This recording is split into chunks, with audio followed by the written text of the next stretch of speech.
জগদ্ধাত্রী সাহেব মুখার্জি পরিবারকে ধ্বংস করে দেওয়ার জন্য অসুস্থ হওয়ার নাটক করলো দিব্যা হোসেন। হ্যাপি রিভার 70 দেখা যাবে আজকের পর্বে। বিস্তারিত জানতে ভিডিওতে একটি লাইক দিয়ে পুরো ভিডিওটি দেখতে থাকুন। গল্পের শুরুতে আমরা দেখতে পাবো জগদ্ধাত্রী হসপিটালে দিব্যা হোসেনের সঙ্গে দেখা করতে এসেছে।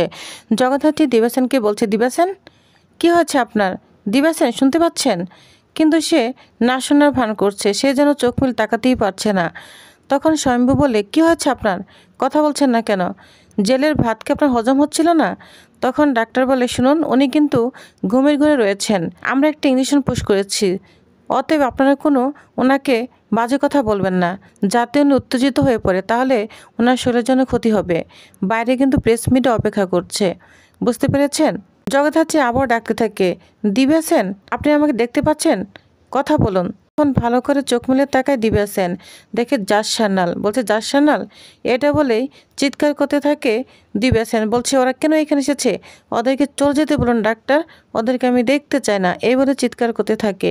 তখন ডাক্তার বলে, প্লিজ আপনারা চলে যান, প্রেস মিডিয়ার লোকজন চলে আসবে, কেলেঙ্কারি হয়ে যাবে, আর ওনার অবস্থা খারাপ হয়ে যাচ্ছে। যান যান, যদি কোনো খারাপ কিছু হয় তাহলে কিন্তু আপনারা ফেঁসে যাবেন, যান যান।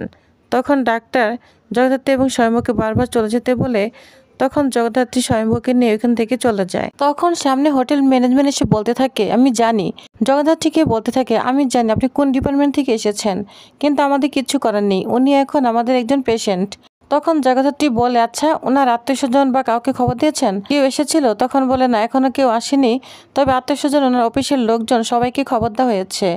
তখনই দেখা যায় ওইখানে তুষার তীর্থ এসে হাজির হয়। তুষার তীর্থকে দেখে জগদ্ধাত্রী স্বয়ম্ভূত অবাক হয়ে যায়। তখন জগদ্ধাত্রী তুষার তীর্থকে বলে, বাহ, এত রাতে ঘুম ভাঙিয়ে এখানে এসেছেন?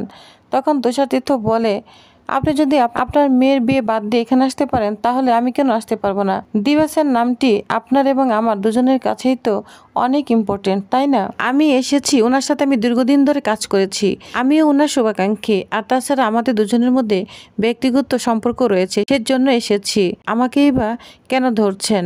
পুরো হসপিটাল ভরে যাবে, ওনার যদি কিছু হয় না আপনাদের ডিপার্টমেন্ট পুরোই ফেসে যাবে। তখন জগদ্ধাত্রী বলে, কিভাবে ফেসে যাবে? তখন তুষার তীর্থ বলে যে, ভিপি হাই, অসুস্থ রোগী, তাকে আপনারা ঝাড়ঝুড় মেরে এসেছেন না, এটা নিয়ে তদন্ত করা হবে, বুঝতে পেরেছেন? এটা নিয়ে প্রেস ক্লাব হবে। তখন স্বয়ম্ভু রাগান্বিত হয়ে যায়। তুষার তীর্থকে বলে, একদম আমাদের হুমকি দিবেন না, বুঝতে পেরেছেন? আপনার ছেলে কিন্তু এখনো জেলে রয়েছে, কেন হুমকি দিচ্ছেন? আর তখনই দেখা যায় দুর্গা ফোন দেয় জগদ্ধাত্রীকে। জগদ্ধাত্রী ফোন রিসিভ করে হ্যালো বলতে থাকে। বলছে, মা এখনো কেন আসছো না? কখন আসবে? এখন তো প্রায় ভোর হয়ে যাচ্ছে, একটু পরে অনেক নিয়ম নীতি আচার অনুষ্ঠান রয়েছে, বিদায় অনুষ্ঠান হবে, কান্নাকাটি হবে, তুমি এখনো আসছো না? তখন তো একথা শুনে জগদ্ধাত্রীর মনটা খুব খারাপ হয়ে যায়। বলছে, দুর্গা আসছি মা, এদিকে না একটা ঘটনা ঘটে গিয়েছে, দিব্যা হোসেন হসপিটালিস্ট হয়েছে। যার শুনে দুর্গা তো অবাক হয়ে যায়। বলছে, মা কি বলছিস, ওর কি হয়েছে? তখন তো জগদ্ধাত্রী সব কিছুই খুলে বলে, যার ভিপি হাই, রিপোর্টেও তাই দেখাচ্ছে অসুস্থ।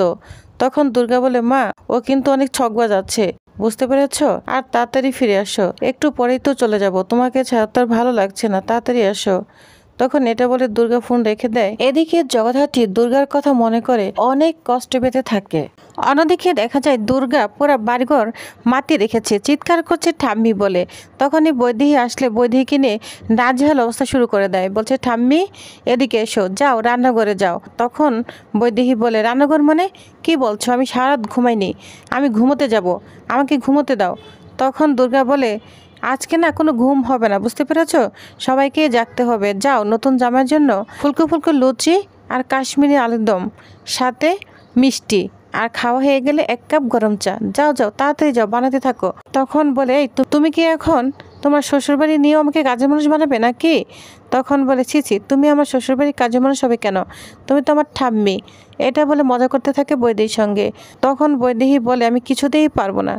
তখন এখানে রাজনাথের উৎসব চলে আসে। উৎসব বলে, কি অসভ্যতা করছো দুর্গা? তখন রাজনাথ বলে, কি অসভ্যতা করছে? ঠিকই তো আছে, সে তো ঠাম্মি, নতুন জামার জন্য আলুর দম লুচি বানাবে, এটা তো দোষের কিছু নয়, যাও যাও যাও, এক্ষুনি যাও, যাও এক্ষুনি যাও, বানিয়ে নিয়ে আসো। আজ না হলে তখন দুর্গা বৈদেহীকে নিয়ে আবারও সে দুর্গার ভাষায় কথা বলতে থাকে এবং বৈদেহীকে মাতিয়ে তুলেছে। তখন বাধ্য হয়ে লুচি আলুর দম বানাতে যায়। এদিকে তখনই প্রীতি চলে আসে। প্রীতি এসে বলতে থাকে, কি দিব্যা সেন হসপিটালে ভর্তি হয়েছে, তাই তো? যা শুনে দুর্গা পুরোই চমকে যায়। তখন দুর্গা প্রীতিকে বলে, তুমি কিভাবে জানলে? তখন প্রীতি বলে, আমিও তো ফ্যামিলি মেম্বার, আমাকে অনেক কিছু খবর রাখতে হয়, জানো তো, মুখ খুলি না। যেদিন মুখ খুলবো না, তখন দুর্গা বলে, মুখ খুলে তুমি কিছুই করতে পারবে না, আমি বলছি। হ্যাঁ, তোমার ফ্যামিলি মেম্বারকে বলে দিও দিব্যা সেনের পাশে না দাঁড়াতে, এমনিই কিন্তু সবাই বিপদে রয়েছে, তাহলে কিন্তু 3 ছক্কা পুট করে দিব, বুঝতে পেরেছ? যা শুনে প্রীতি তো অবাক হয়ে যায়। তখন এখানে পৃথা চলে আসে। পৃথা, কি করছিস? তোর জামাইবাবু একা বসে আছে। এই ঋষভ, তুমি একা বসে আছে কেন? যাও যাও, স্নান করতে যাও। আমার ঠাম্মা না তোমার জন্য গরম গরম লুচি আর মিষ্টি এবং সাথে কাশ্মীরি আলুদম আনতে যাচ্ছে, যাও যাও, খাবে, তাড়াতাড়ি স্নান করতে যাও। তখন ঋষভ তো অবাক হয়ে যায়, তো বাধ্য হয়ে স্নান করতে যায়। তখন দুর্গা পৃথাকে বলে, পৃথা, আমার বিদায় অনুষ্ঠান কখন হবে? বল না কখন হবে। তখন বলে, আমি তো বলতে পারি না। তখন দুর্গা বলে, তুমি তো কিচ্ছু জানো না। তখনই রাজনাথকে ডাকতে থাকে, বলছে, গুবলু বড়ো। তখন বলে, হ্যাঁ দুর্গা, কী হয়েছে বল। তখন বলে, গুবলু বড়ো, আমার বিদায় অনুষ্ঠান কখন হবে? তখন রাজনাথ বলে, কিরে, তোর বিদায় অনুষ্ঠান তুই সব কাজ করবি নাকি? তখন বলে, হ্যাঁ, আমাকে তো গুছিয়ে রাখতে হবে, আমার বিয়ের জন্য কাউকে মাথা ঘামাতে হবে না, সব কিছু আমি নিজেই করতে পারবো। তখন রাজনাথ বলে, যাই হোক, তোর মা বাবা কোথায় গিয়েছে? তখন দুর্গা বলে, আসছে, জানিস তো একটা কেসটা হয়েছে, কেউ একজন জাল কেটে বের হওয়ার জন্য চেষ্টা করছে। তখন বলে, কে? তখন দুর্গা বলে, দিব্যা সেন। যা শুনে রাজনাথ অবাক হয়ে যায়। এদিকে দিব্যা সেনের সঙ্গে হসপিটালে দেখা করতে এসেছে মিথিল। মিথিল খুব ভালোবাসে দিব্যা সেনকে, বলছে, তুমি কেমন আছো দিব্যা সেন? তখন বলে, ভালো নেই, ভিপি অনেক বেশি, অনেক রোগের কথা বলতে থাকে, অনেক টেস্ট করেছে সেটা বলতে থাকে। যা শুনে মিথিল তো অবাক হয়ে যায়। তখন বলে, তুমি কোনো চিন্তা করো না, আমি আছি তোমার পাশে। তখন দিব্যা সেন বলে, ঠিক আছে, তুমি তুষার তীর্থর সঙ্গে দেখা করো, ও বাইরেই আছে। তখন দেখা করতে যায়। তুষার তীর্থ তাকে সমস্ত কিছুই খুলে বলে, আসলে দিব্যা সেনের না কিছুই হয়নি, এগুলো সব নাটক, মুখার্জি বাড়ির সাম্রাজ্য ধ্বংস করে দেওয়ার জন্য নাটক। যা শুনে পুরো চমকে যায় মিথিল, বলছে, কি বলছেন? তখন বলে, হ্যাঁ। আচ্ছা, তুমি কি তোমার বউর জন্য আমি যা যা বলবো করতে পারবে?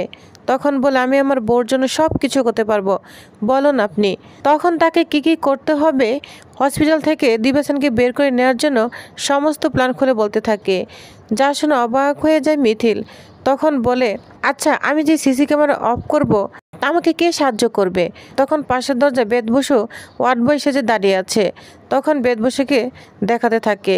বেদবসুকে দেখে মিথিল অবাক হয়ে যায়। তখন বলে, কোনো চিন্তা করবে না, তোমার কোনো চিন্তার কারণই নেই, তোমার যখন যে কাজ দরকার আমাদের লোক ফিট করা আছে, তোমাকে সময় মতো আমরা সব কিছু জানিয়ে দিব।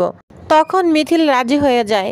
বেদবসু এবং তুষার তীর্থ অনেক খুশি হয়ে যায়। এদিকে বৈদেহিত ঋষভের জন্য খাবার রেডি করছে। তো ফুলকো ফুলকো লুচি, আলুর দম, মিষ্টি রেডি করে ফেলেছে, প্লেটও রেডি করে ফেলেছে। তখন তো রাগান্বিত হতে থেকে দুর্গার উপর, বলছে, তোকে এবার জন্মের ফুলকো ফুলকো লুচি খাওয়াবো, একবার জন্মের মতো বিদায় করে দিব।